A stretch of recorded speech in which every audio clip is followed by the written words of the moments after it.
Nama Budaya, everybody. Good evening. My name is Linda, and I'm so delighted to welcome you all to our Mindfulness through Buddhism Sutta study class. It is wonderful to see so many familiar faces and some new ones joining our community tonight. In this class, we take a deep dive into the Buddha's original teachings, which we call the suttas or discourses. These teachings aren't just ancient texts, they are vital roadmap for developing a right view on how to live a truly happy and peaceful life. By studying them together, we provide a strong foundation for our daily mindfulness practice. We are very fortunate to have Venerable Amita Khema Bhante with us tonight. Bhante, thank you for being here to guide our sutta study and offer your profound insights into these timeless teachings. To honor the Dhamma and Bhante's presence, I would like to warmly invite you to turn on your cameras if you are able. Seeing your faces helps us recreate that wonderful in-person energy, making our interaction feel much more personal, alive, and connected. A few gentle reminders. Please remain muted during the teaching to minimize background noise. We love your engagement. If a question arises, please use the raise hand feature and Bhante will invite you to speak when the time is right.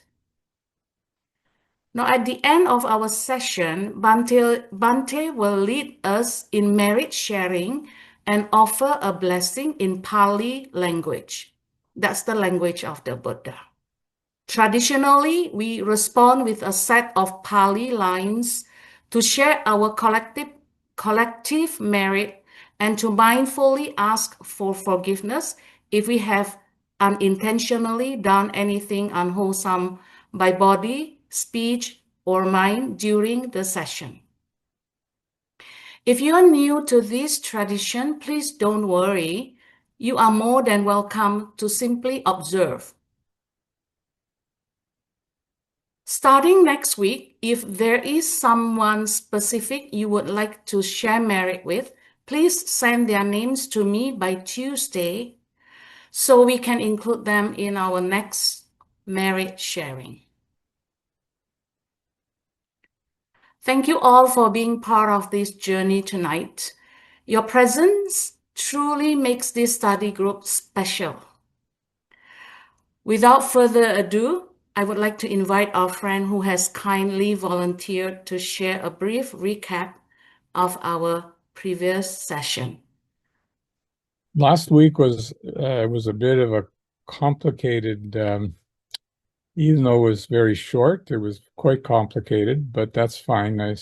What I did is I broke it down into three areas. One is breathing meditation and its benefits. Then the second one is contemplation stages. And the third one is mindfulness and the four foundations of mindfulness. There were other things we discussed, but I'm going to leave those. Those seem to be the most paramount. So firstly, in terms of breathing meditation and its benefits, Bhante explained the importance of breathing meditation as per the Buddha's teachings and its importance in attaining liberation, which in Pali is vimutti, and nirodha, which is the cessation of suffering, craving, and the five aggregates.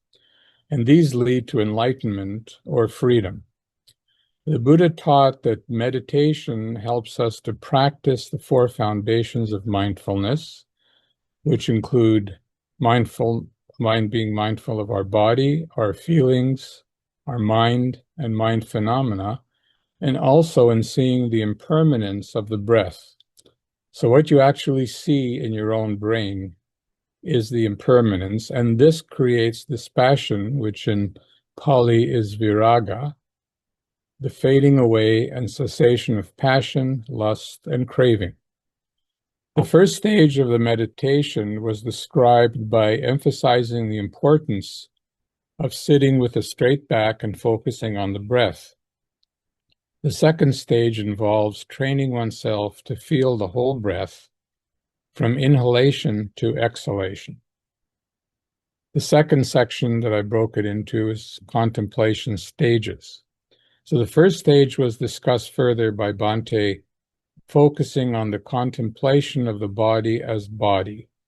When we feel our body, we always try to identify as me, mine, or myself in it.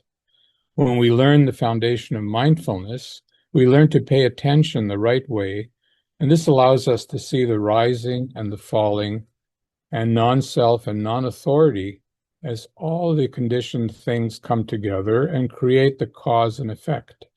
In this way, we see the body, this body is not me, not mine, not myself. The second stage allows us to see feelings as not me, not mine, nor not myself. And we can see them as rising and falling as well. Not me, not mine, not myself. The third stage, the contemplation of the mind, the gladdening mind and concentrating mind and liberating mind. And we understand that mind is conditioned and also is to be understood as not me, not mine, not myself.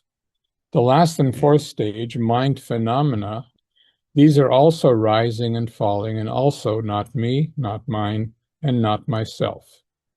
So this allows us to understand that there's nothing to frame as me or mine or myself.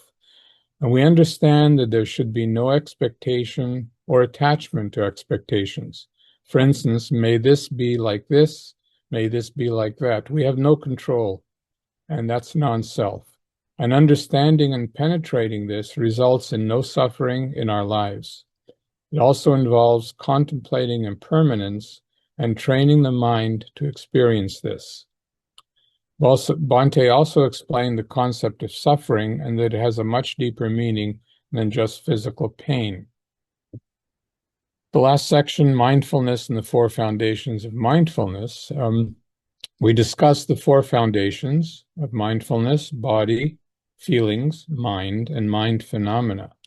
The practice of breathing meditation helps in understanding the non-self and conditioned things. Meditation allows one to see the rising and falling of phenomena without attachment. This is a repetition of some of the things I just talked about. It's kind of a summary. Bhante also discussed the concept of suffering and how it is not just physical pain, but has a much deeper meaning. The 16 stages can arise when a person is supervised and mindful, but that doesn't mean he is liberated. He or she must practice the 7 factors of enlightenment, which lead to full understanding, vijja, and liberation, vimutti, which is also mindfulness, clear understanding, energy, joy, tranquility, concentration, and equanimity. Bhante explained it as follows: I shall breathe in, contemplating the impermanence. Then I shall breathe in, contemplating the fading away. And then I shall breathe in, contemplating the relinquishment. He also discussed the situation that when you meditate, you may not feel your breath as in a deeper concentration. Familiarize yourself with that concentration, and it can be exciting but also fearful, and doubts may arise in you.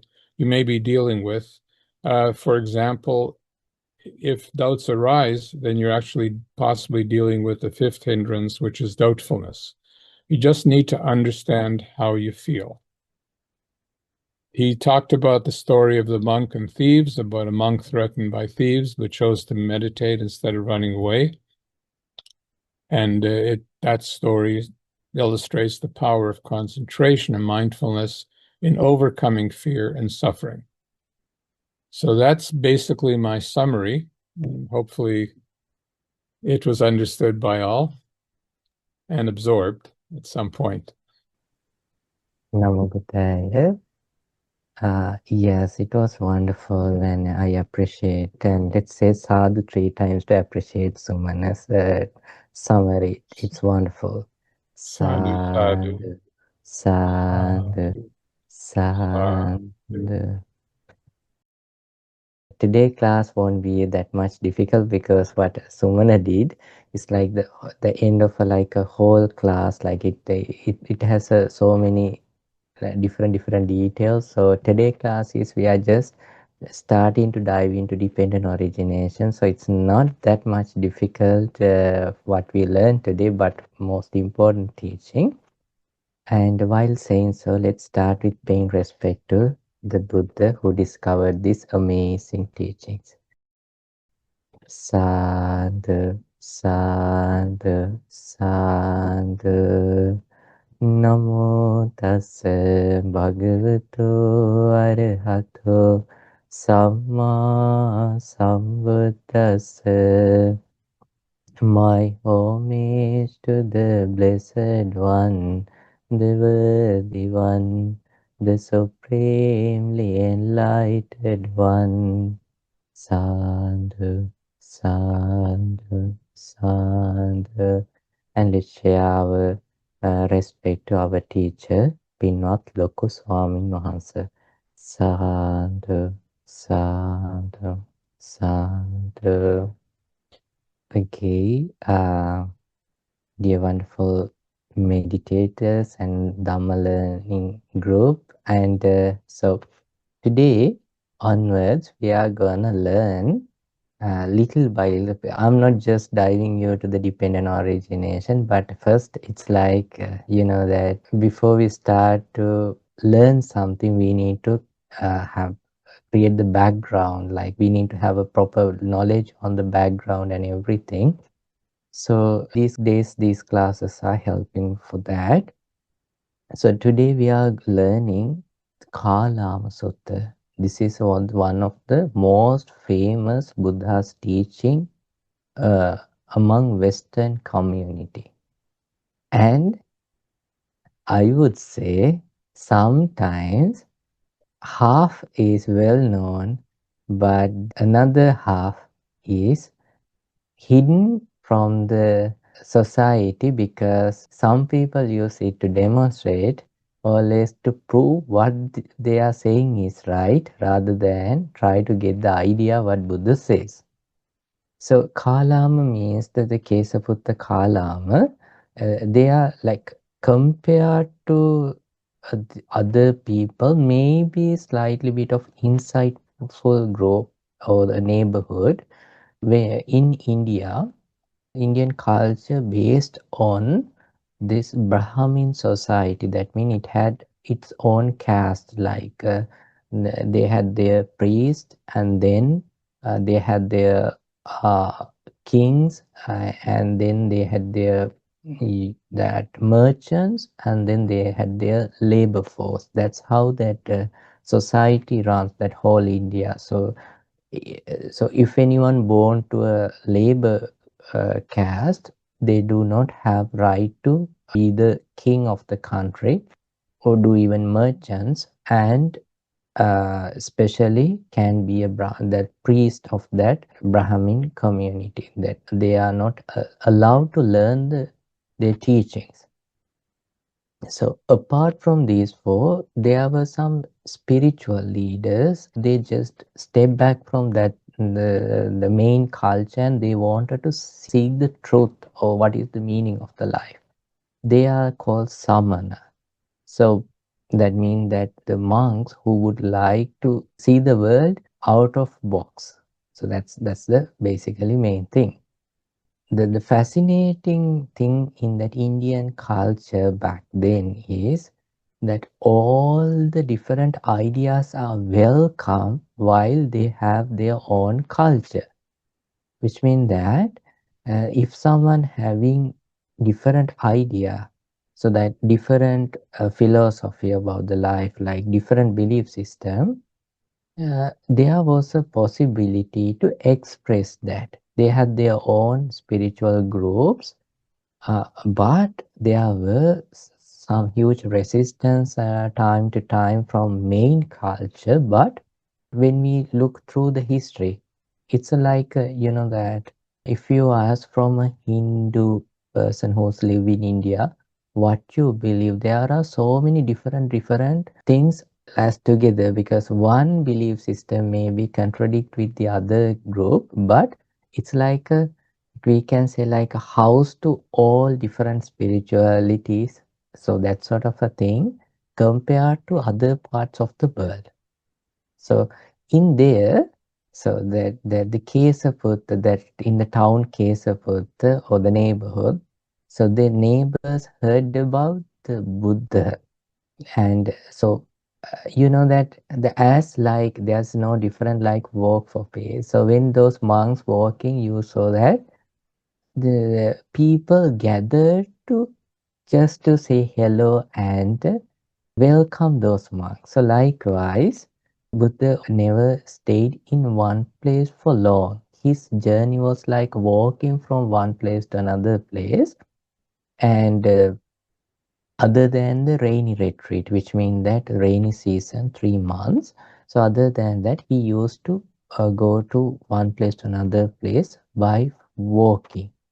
So when he's walking, there were sometimes 250, 500, 1,250, I believe, a group of monks walking with him, single file. So when monks walking, so that people, it was like the same as the work for peace, like it was like the spotlight, the monks, so that there were like a huge discussion around the town that so there's a special person who claimed himself as a Buddha, one who understood everything in this world, some Buddha without a guidance of a teacher. And he claimed he has 9 qualities. And he is a king actually before he let go all his possessions.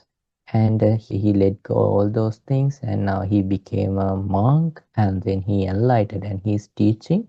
He says that he has qualities. He's an arahant, one who has no defilement in his heart.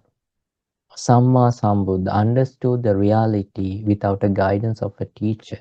Vijja Charana Sampanno.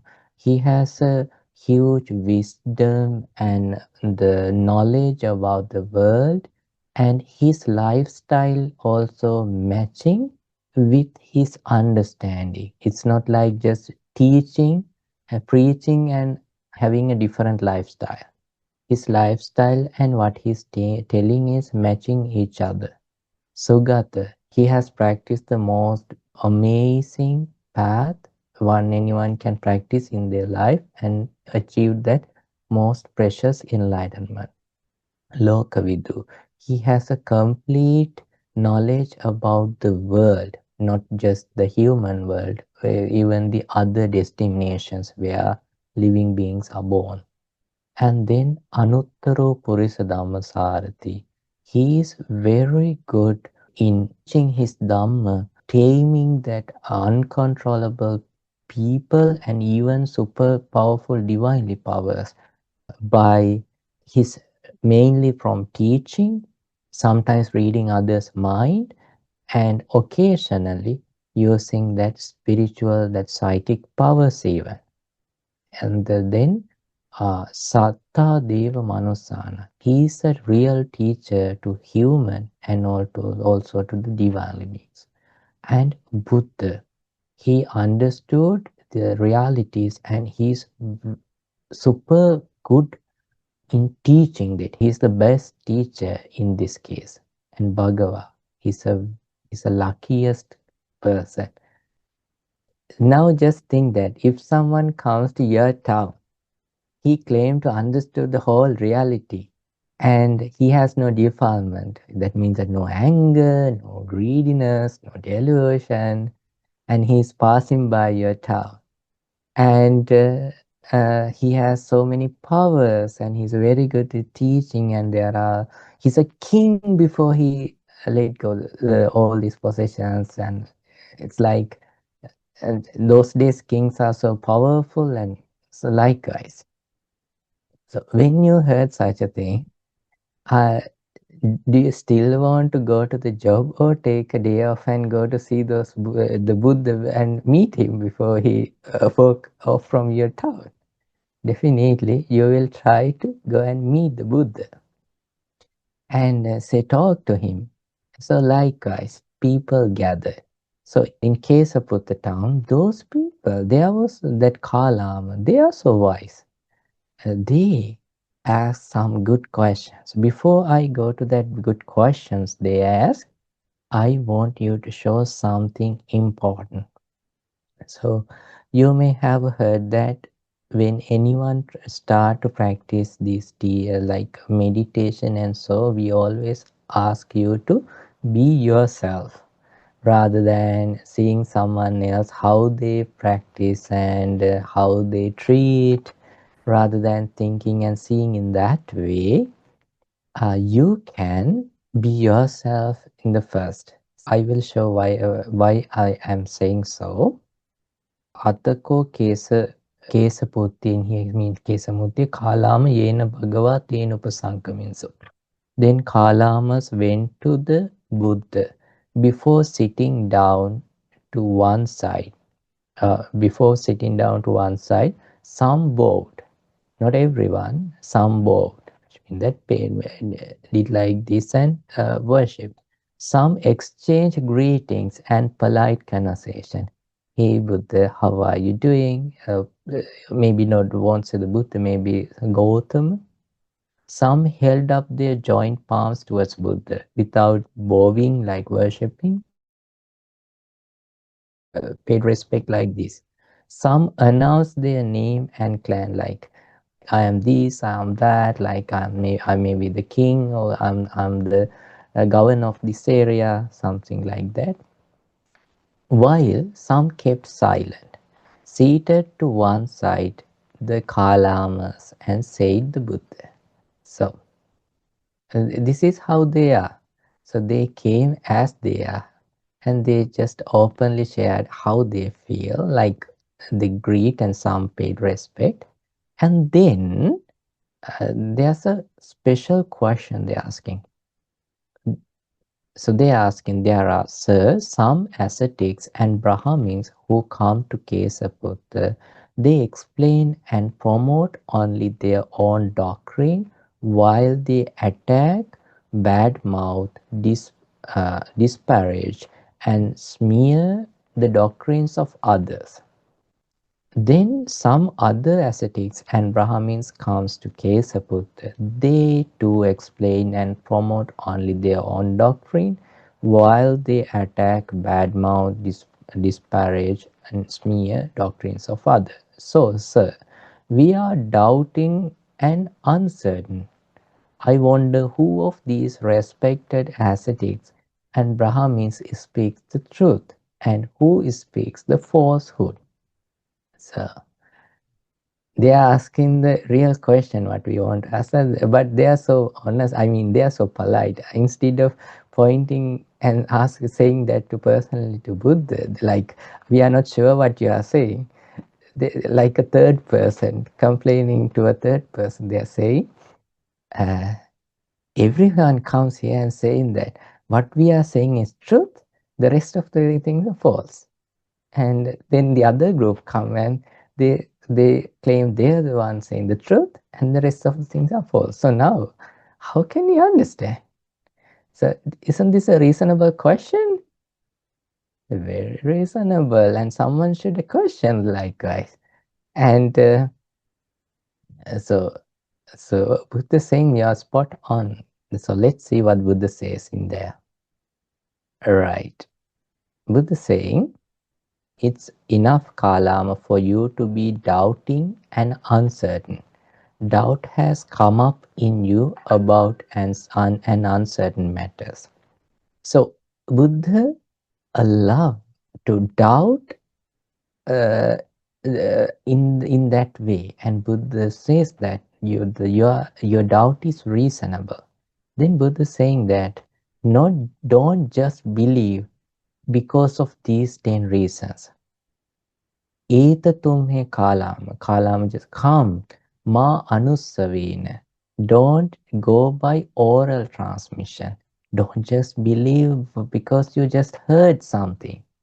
Ma paramparaya. Don't go by lineage. Don't just go because this is our ancestors believe and then this must be true. And then ma itikiraya. Don't go by this testament. Okay, this testament means reasonable. Don't go by like that. Don't go by canonical authority. Oh, this is in the books. This is from an ancient book. Don't believe in that way. And then saying that Ma Pitaka Sampadanina, that's a book. Ma Takka Hetu. Don't just rely on logic. If even it's like logically seems correct, don't just believe it. And then Ma Naya Hetu, which means don't rely on inference. It's like upgraded of logic, but don't just believe it. Don't go by reason trained of thoughts like that. When I am thinking in that way and it seems like reasonable to my mind, don't go in that way, Yuan. And don't go by acceptance of a view after deliberation. So, which means that ma ditti nijjana kantya. So, I came to conclusion in this way. Don't go in that way. And then ma babba rupataya. So it means that don't go by the appearance of competence. So like when I look, seems like this is true, like in that way even, like don't come to conclusion. And lastly saying, ma samano no garuti. Don't think this ascetic is our respected teacher. Don't go in that way. You. So what that mean? Because I'm saying there is no use to, you can say that, oh, because Bhante Keva said, so that's maybe must be true. In that way, there is no kind of a that freedom me to prove that what I'm saying is right according to the Buddha, right? So now what to believe? That's where the question comes. Okay, now let's try to figure it out. So that's the most important thing. The first part, most of the time everyone will use. And why? To prove that someone is not right.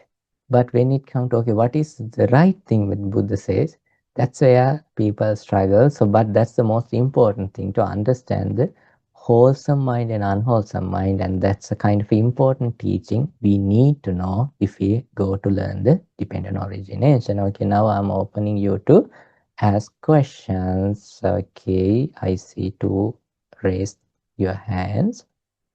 Okay, go ahead, please. Namo Buddhaya, everyone. I have a question for you, Bante, because you mentioned that Buddha had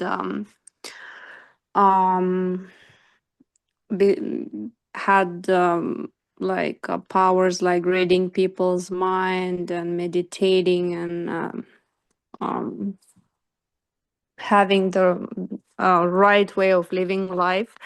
So my question is, because you mentioned something about spiritual power, what spiritual power Buddha had?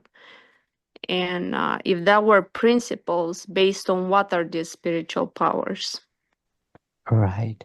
So there were like so many spiritual powers he had, but first of all, I would like to mention that Buddha never praised those to be used as a teaching or something, and he taught that those are like that like how to say that it's like when you practice meditations, it's like some gift you gain, but it's not that important. Why I am saying that? So there's like that Anusasani Patihara. So that's the Buddha praised pretty much. So like when to teach someone and take them to the enlightenment. That's the Buddha praised and advised to do, while he can read others' mind and these psychic powers. Reason Buddha saying, even without a spiritual knowledge or meditation power, these things can done by magics. That back then there were magicians. They can read others' mind. And today also, nowadays also, there are some magicians. So what they do is they just uh, like do some simple tricks, like put your hand to your forehead and just taking saying that, okay, I'm taking your name to my hand and just blowing into the sky, and when asked what's your name, then they can't answer for that. They forget their own name. And then sometimes going to schools and saying to boys and saying, okay, let's tell your crush name and in the school, and then just write it down and then showing it, and it's the same. So like guys, there are those magicians and doing things, so therefore it's not Buddha advice. So what Buddha had, so when it comes to iddhi means that being, it's like there were different units. I will brief in short. It's like that, like changing this body to like air, like moving in the sky and diving to in the ground and rising in somewhere else, and then like penetrating like through walls, and that's a one side, one way, one thing. And then reading others' mind, that's a one thing. And listening to people who are living like in a like in law, like in maybe in another country, in another world. And that's the Dibbasota and Dibbachakku, seeing something far away. And then the seeing Parachita Vijnana, Dibbachakku, Dibbasota, Iddhivida, and then there was another Chutupapata, which means that when someone died, seeing where he born, reborn, what is his destination, and Kubbe Nivasanosati, which means that seeing person and saying that what was his past life, and before that where he was, where before that where he was. So these things, if you can remember, when we learned that 37, that Bodhipaksha, that means that the supportive items for the enlightenment, in there we learned something called Iddhipada, that those that Iddhipada, or the psychic, for psychic, I can remember the exact translation for that in English, but those are the things, reason to gain those sort of knowledges or kind of wisdoms in their lives. So that's the answer for that question. Again, Buddha praised only the teaching, like oral teaching, and from that teaching, improving someone's mind to attain to the enlightenment. That's what the Buddha praised. I have one more question. Yeah, go ahead. But if the Buddha had the power to read people's mind, then it means that Buddha also had the power to control people's mind. No. Not in like, not I mean control, but somehow like influence. You know what I'm saying? Like making them agree with things, or there must be something like that. If you read the mind, it means you have the power to also shape it or control it. Or it's like a river, the water goes all the way down. You can feel it.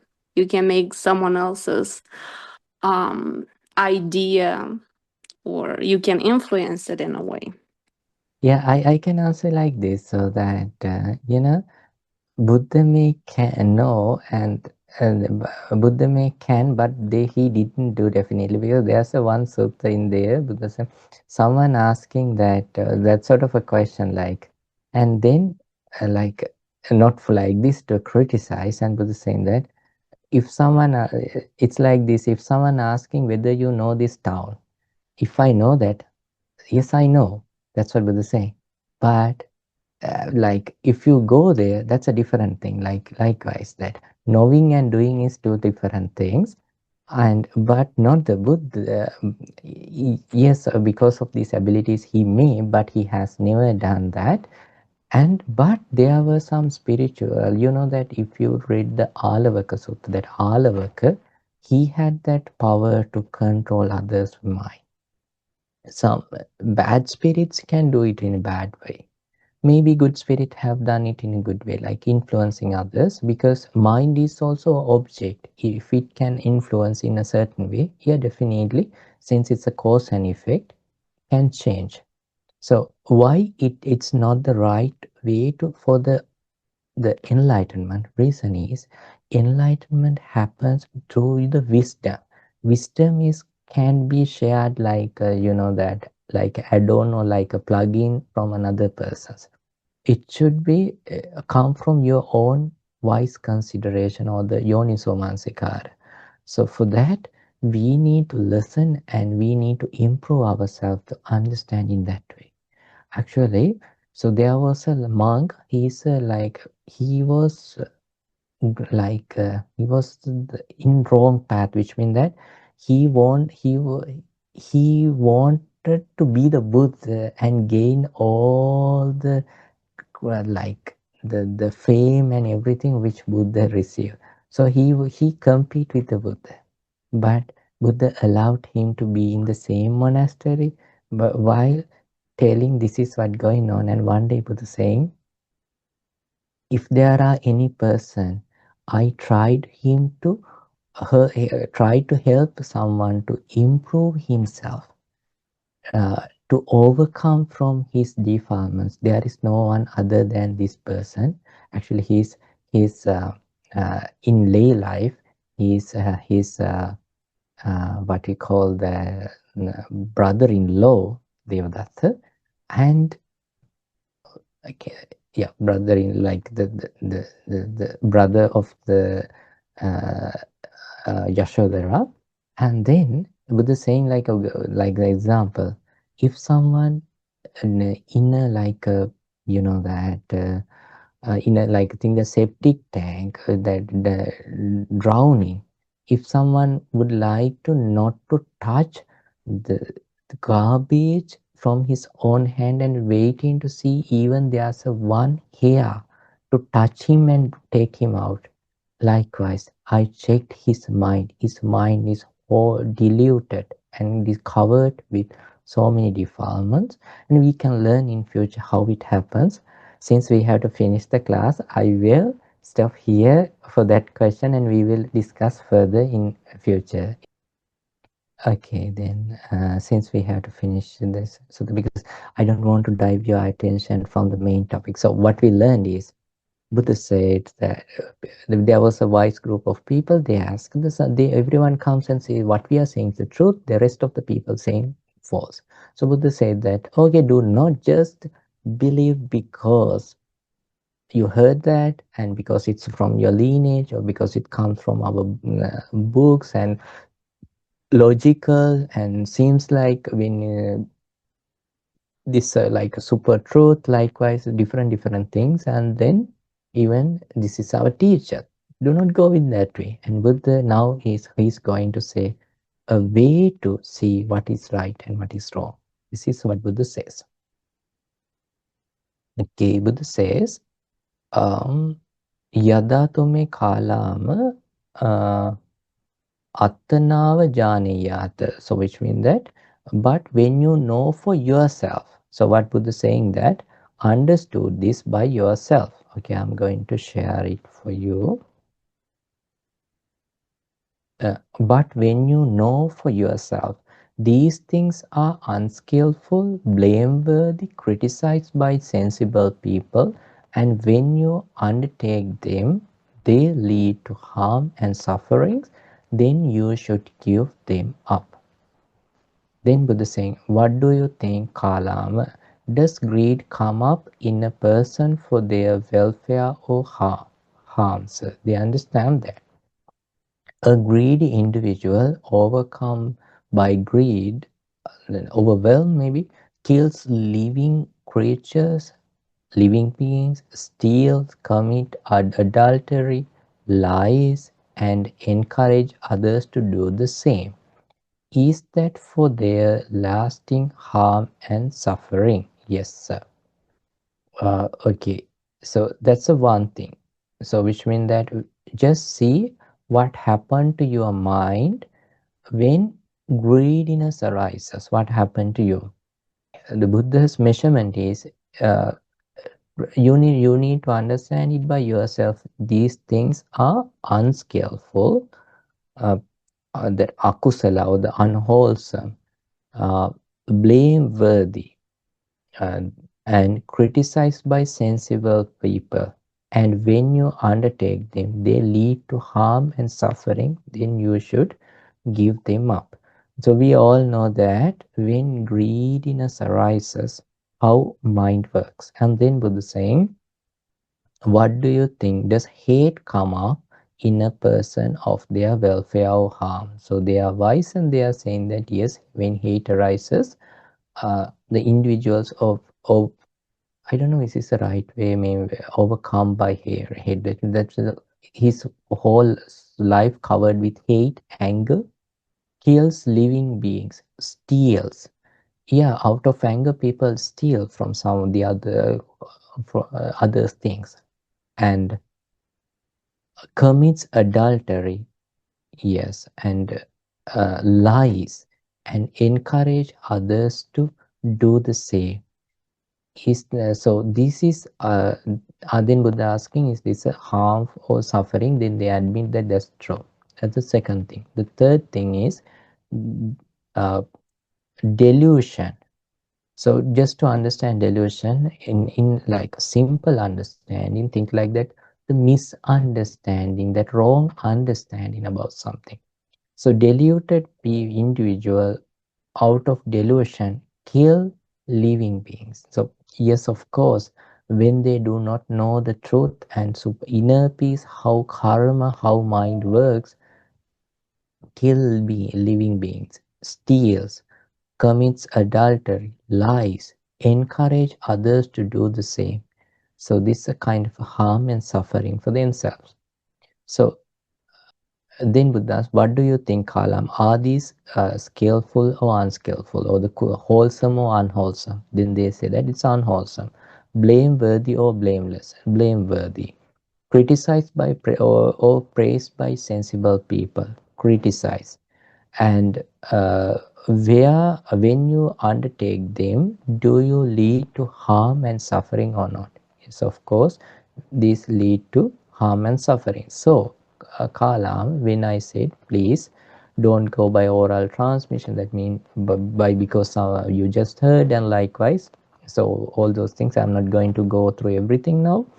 These things, when you understand these things are unskillful, blameworthy, criticized, and sensible people, and when you undertake them, they lead to harm and suffering, then you should give them up. Let's finish that unwholesome part and then go to wholesome. That means that instead of relying on one channel, we rely on our own wise consideration. So that means that maybe one person saying group of things, like 80% maybe he's saying wrong, but there may be 20% what he's saying is truth and reasonable. We can take that 20%. And there may be another one, 80%, 90% saying the reliable, like reasonable truth. And then he may add, hey, you know what? Even though little bit of anger is okay, then you can say, oh, even it's my teacher, just let go that part. Not because my teacher saying to hold anger, I'm not going to hold anger, because if I hold anger, it will hurt me. So that's sort of openness. So that the Buddha given. So now, if we are not clear about that, okay, now we can dive into that. So then we can question, is desire, like greediness, that bad? Yes, of course. Just wait. Just see how your mind works. Now you are matured enough to see this. Can't you remember when we were teenagers, when we feel crushed and when we feel so loved? We were like, we don't mind what our parents says. We don't mind what their experience. This is my life, and I want to be in my own life the way I want. And we put ourselves into the trouble. That's how that greediness. So the anger also the same.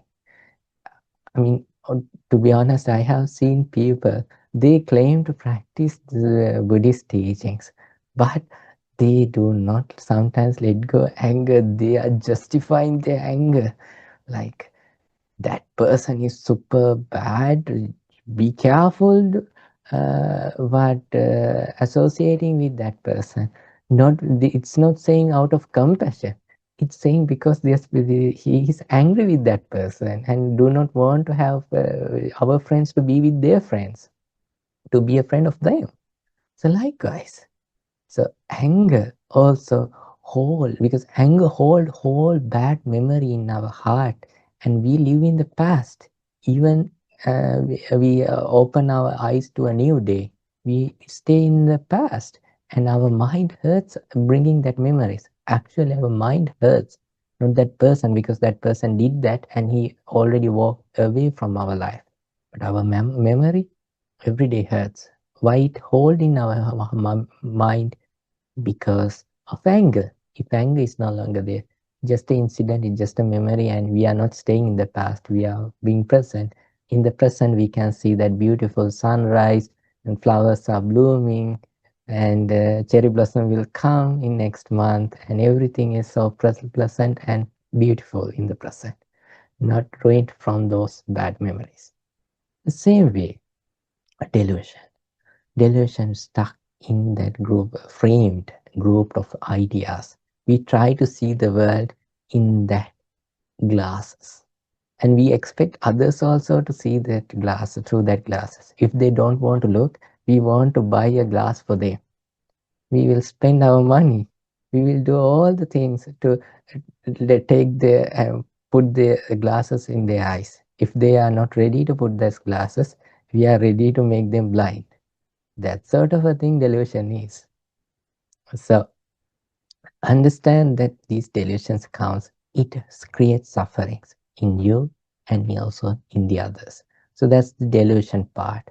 So then the other side, as Buddha over again. So in this Pali language, when you go through the sutta, you will find so many repetitions that when he teach, maybe that's his power of teaching, like always taking us to this teaching. Sorry, I said he to Buddha.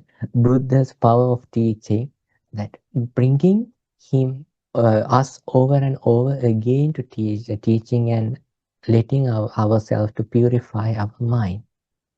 And so then Buddha saying, okay, don't just believe because of you heard from someone, because of lineage, because of book, and this is logical and reasonable, and like I said, and even because it's from my teacher. And see, when that or the greediness is not in your mind, how you feel. When those greediness fade away from our lives, we feel inner peace and happiness and fulfillment, content mind, perfect, being happy here and now. As I always say when I say in the contentment, if you expect a Coke and if you receive what we call the water, nothing so much, but you should, when you should be happy when you receive your water, like, oh, okay, I wow, I received a water, other than just saying, okay, it's okay, I expected Coke but I received water, that's enough. It's not the content, it's just expectation, and since you couldn't match your expectation, you just justify like, okay, it's not the content. Still that greediness is still hiding underneath our mind, heart. So just let go of that and see the purity and happiness you would feel. And let go the anger. Nowadays, when I do loving kindness meditation, I take around 30 minutes to before the meditation to educate meditators, because I recently found these people, meditators, they are, to be honest, in America, most people are so honest when it comes, at least people who are coming to practice meditation. When I ask, okay, how many of you hold anger? Okay, we are ready to spread loving kindness. Everyone say, okay, let's do. And when I ask, how many of you hold anger at least towards one person? Almost everyone raise up their hands, even though they want to spread loving kindness. Can't do both. So we need to let go one thing to do the opposite. So once we let go anger, we need to understand how anger hurts us. And then once we let go that, we see that purity and pure happiness and inner peace building within us. Then no matter if it is not we heard from someone else, or if it is not in the book or in the book, it's logical or not, whatever, we know from within ourselves as understanding, okay, this is a wholesome and this is unwholesome. And again, same as the delusion.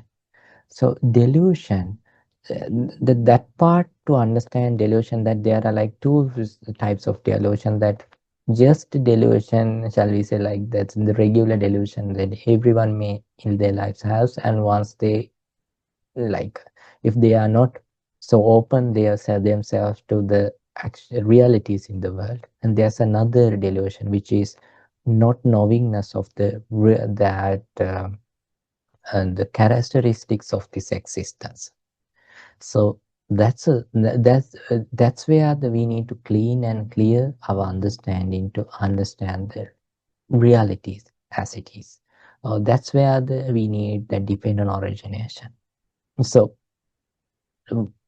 what is the use of learning this part to understand the dependent origination? Dependent origination teach us to understand how wholesome things create in our mind and how unwholesome thing creates in our mind.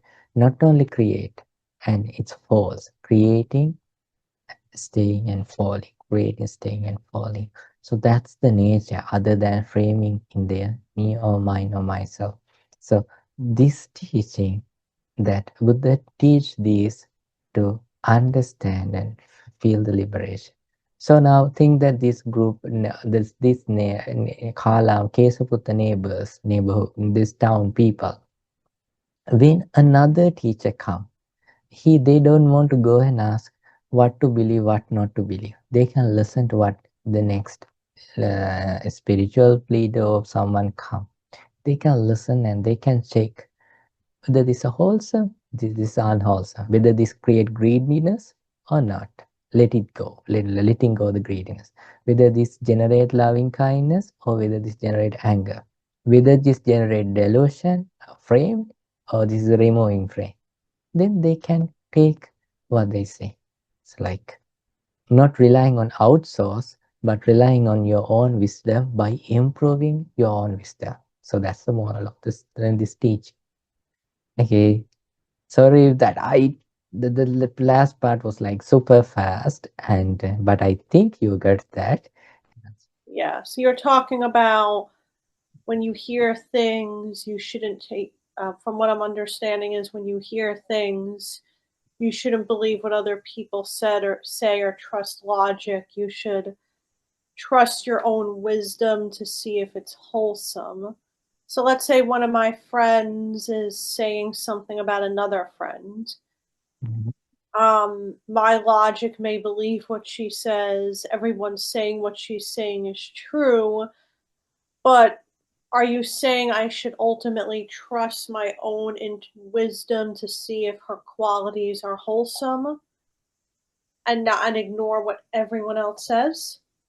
It's like this, not believe or disbelieve, just take it as a information, like a data, shall we say. Then you use your own. It's like this. So if someone say about someone, so then so there are two things to think. So you know that some people say exact truth about someone, but their main idea may be unwholesome. Think that not just to help you, but they don't want to think that someone saying behind someone's back. So that the expectation is may not to help you, but he or she does not want to see you associate with that person. So likewise, so in that case, you should do like a genuine your own, not artificial, your brain intelligent work.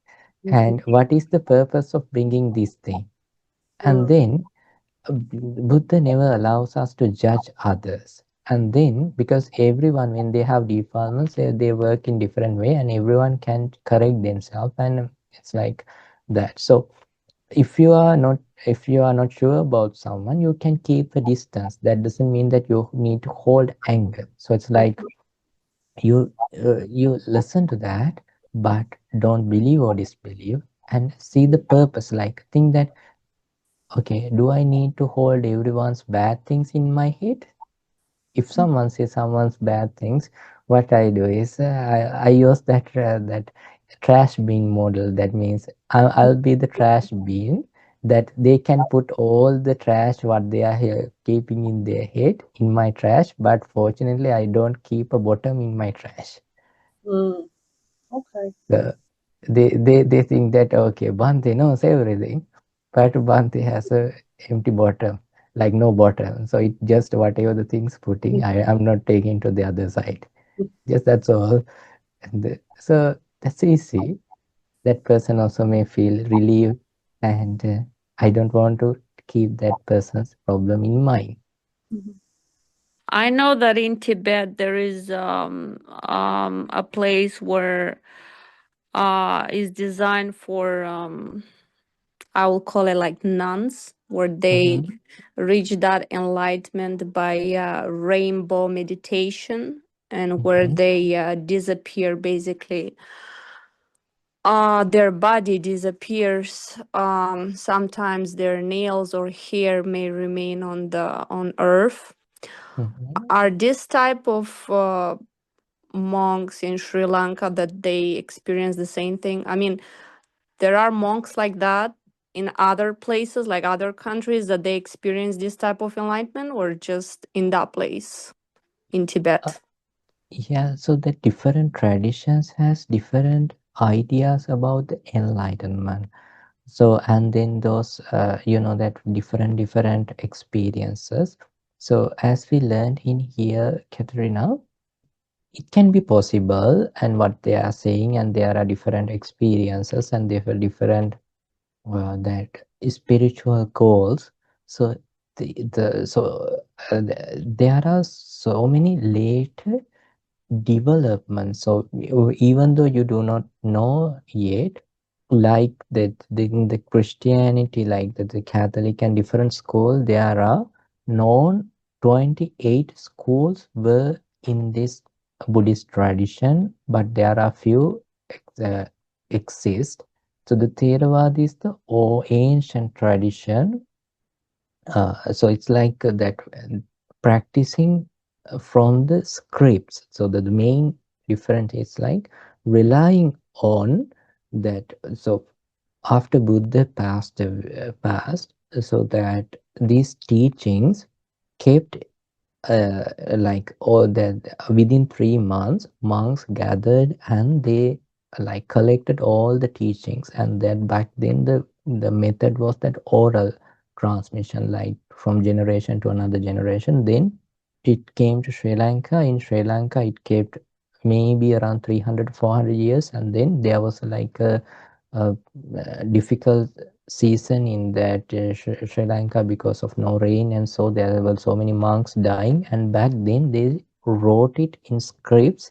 Like from that moment onwards, they relying on that. So when Buddha passed away, like in his last moments, he asked that he told that to his monks that don't think that these teachings after me, do not think these teachings are from like a late teacher or something like that, you can, when you hear something from someone, there's like that two things Buddha has to do when it comes to the teachings. Put it to this frame what Buddha said, that there are a huge group of suttas, so see whether it's telling with that. And then when it comes to discipline, like use it like that like just compare with the discipline whether it goes with that. The reason is discipline, maybe there are some disciplinary things can change because of the time. As an example, so back then if someone wear shoes and listen to Dhamma teachings, it's something like a disrespect, because back then wearing shoes is not so common. So likewise, different things. Just to see, like see whether it goes with the discipline. But in a sutta, see in the frame. So based on that, the Theravada tradition keep the Buddha's teachings from that, and just seeing the enlightenment, but Buddha said. But there were like later developments and discussions, and there were so many different traditions. So those different traditions has different experiences, like blissfulness and those sort of things. And some traditions mixed with when it comes to Tibet and China, mixed with the cultural, that they have things, and it's like it will be a huge history class. But in brief, there are different traditions, and different traditions has different goals, but it's not what we learn and practice in here. It's like purifying our own mind and letting go all the sufferings here and now by understanding the cause and effect, and uh, why through our own wisdom. I hope it makes sense. Let's say sadhu 3 times. Sadhu, sadhu. If anyone want to share blessings to someone personally, put it to chat in the next class. Onwards, today we learned about the Kālāmasutta, and we accumulated many merits, good karma, good blessings to our life. Let's share all this with all divine powers, and with our past relatives, and with our teacher Pinat Loku Swaminos, and all the monastic monks, and with all the Dhamma class participants today, and all the volunteers. With all volunteers, may you all be well and happy. May all good wishes come true, and may you all able to practice and understand the Four Noble Truths in this Gautama Buddha's dispensation. Sadhu, sadhu, sadhu. Abhivadana Silesa Nichang Vada Pajaino Chattaro Dhamma Vadanti Ayuvanno Sukhang Balang Ayurarogya Sampatti Sagga Sampatti Mevacha Ato Nibbana Sampatti Minati Samicchatu. May you all have a long life, healthy life, and happy life. May you all able to understand Four Noble Truths. Namo Buddhaya. Many Bhante for a beautiful and inspiring Dhamma session. Bhante, please allow us to share merit with Bhante and ask for forgiveness. And Dhamma friend, if you are familiar, you can follow along, but please keep yourself muted. If you're new to this or not familiar, you can just observe it. Allow us, Bhante. Okasa wandami Bhante. Sakhi Hotu.